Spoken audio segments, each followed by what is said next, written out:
Hey, what's up you guys, the Curious Owl here, and today I am announcing the next round of Battle of the Bookish.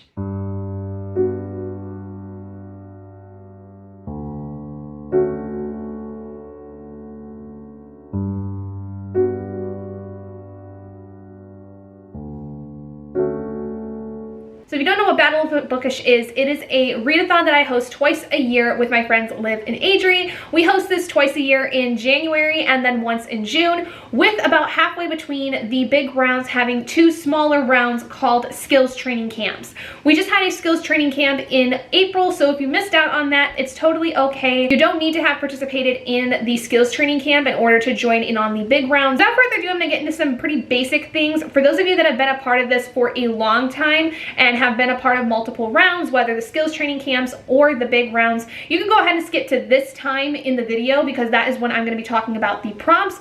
But for those of you that are new, I am going to be going over the more basic things, which is kind of the rules and the point system and how you can earn points for your teams.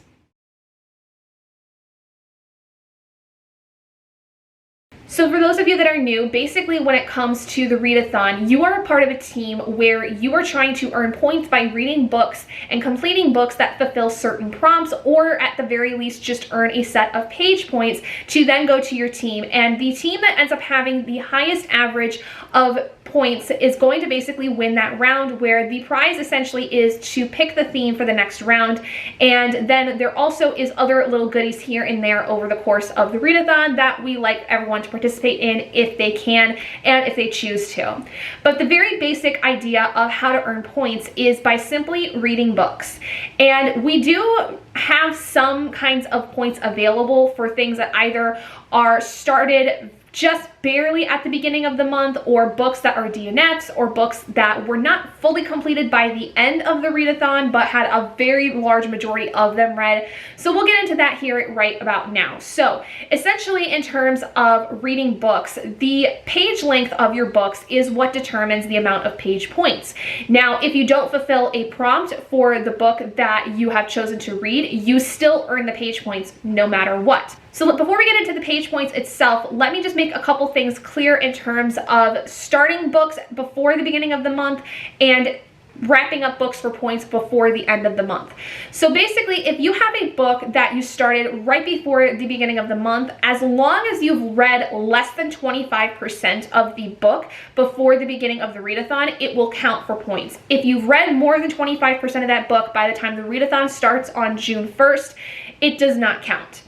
Same thing goes for the books that are finished at the end of the month. If you get to the end of the month and you're almost done with the book but didn't quite finish it and got at least 75% of the book read by the end of the month, it would count for the full amount of points that it would have been ascribed if it had been completely finished at the end of the month. If the book has been less than 75% completed, it does not count for those full amount of points at the end of the month. So with that out of the way, let's get into the actual page points breakdown. So the length of the book that you read is basically going to determine the amount of points you get. Now, if you're reading an audiobook, for instance, or a copy of a book that doesn't have page numbers, or it's a little different, just do the best judgment you can based on what is available on Goodreads or Storygraph, and basically just give us a page count that is in some kind of edition of the book itself, because there typically is at least more than one edition of each book.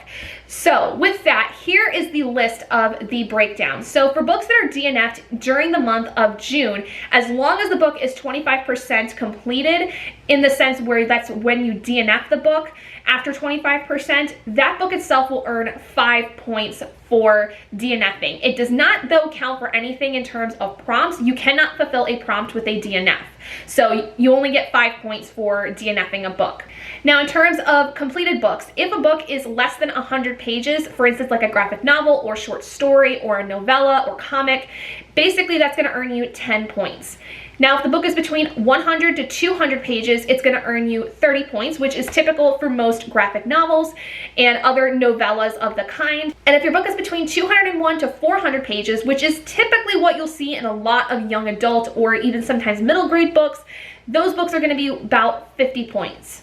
Now, if you read a book that is between 401 to 500 pages, which is usually the typical thing for especially YA fantasy or most adult books, that is going to be worth 70 points. And if you decide that you're going to tackle a tome, which is anything over 501 pages, that's going to earn you 100 points on top of the prompt points that if it is ascribed to that. Now, we do have a special case where if somebody decides to read a book that is over 1,000 pages, that they would earn 200 page points just for that, because that is a huge feat. It is very, very huge to read a book that is 1,000 pages.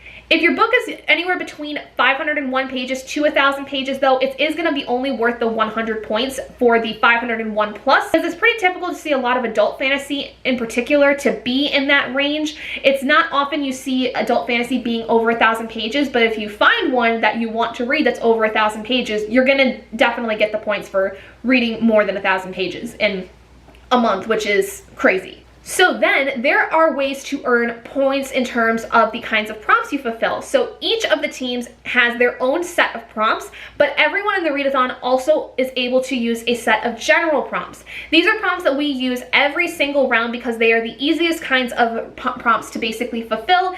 If nothing else, if you don't complete any of your team prompts, if you at least complete these ones, this is also a really good thing to do because it really just gives you some opportunity to fill in some easy points. Now, the team prompts are going to be worth more, where the general prompts are going to be worth 50 points per prompt on top of your page points, and the team prompts individually are going to be worth 100 points on top of the page points for the book that you read. Now, you cannot use anyone else's prompts that are not a part of your teams, so each team is going to stick to their own prompts at first.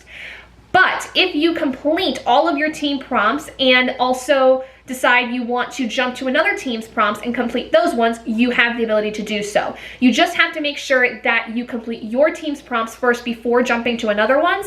And even if you jump to another team's, those are still going to be worth 100 points on top of page points. The only rule really to the prompts is that you can't use them more than once. You can certainly double up if you're able to, but you can't use the prompts more than once. Once you've used them, whether they're general or they're your team prompts, that's it. You can't use it again. You have to basically continue just either gaining the page points or find another prompt that's going to fit your book just as well as maybe one that would have fit it much better.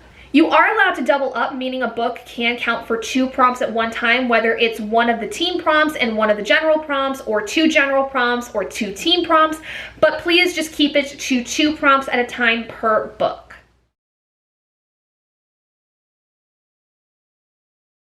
So with the introduction out of the way, let's get into the prompts, starting off with the general prompts. Now, for those of you that have been a part of the readathon many times, you will know that these are pretty standard. These are things that we use every single round because they're the easiest things for most people, like I said.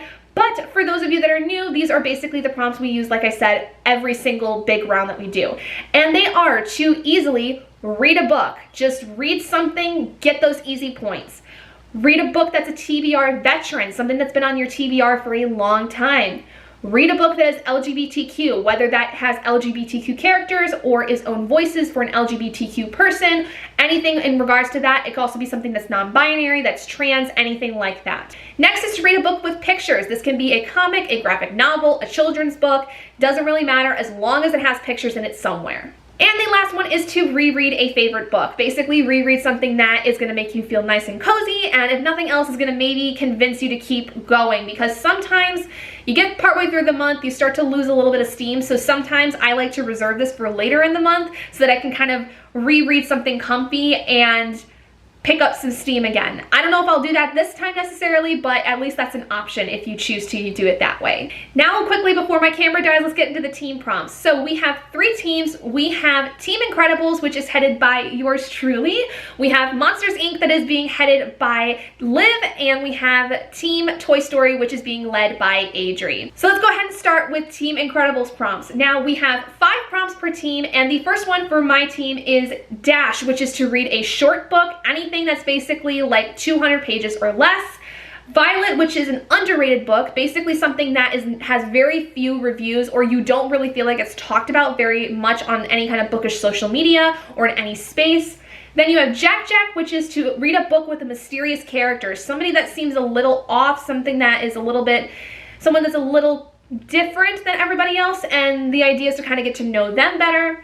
Helen, which is to read a book with a feminist or strong female character, and Bob, which is a book that picks you up or otherwise a comfy, cozy read. Next, we have Monsters, Inc., which is, like I said, Liv's team, and we have the prompt Mike Wazowski, which is to read a book with eyes on the cover, Sully, which is to read a book that has blue either on the cover or in the title, Boo, which is to read a middle grade book, Get the Screams, which is to read either a thriller or a horror book, and Monsters University, which is to read a book that involves the school trope, magic school, or has something to do with a student going to school in some way. Finally, for Teen Toy Story, we have the prompt Woody, which is to read a book with authority as a main theme, whether that is authority being a bad thing, authority being a massive player in the book, something like that, like a governmental kind of idea.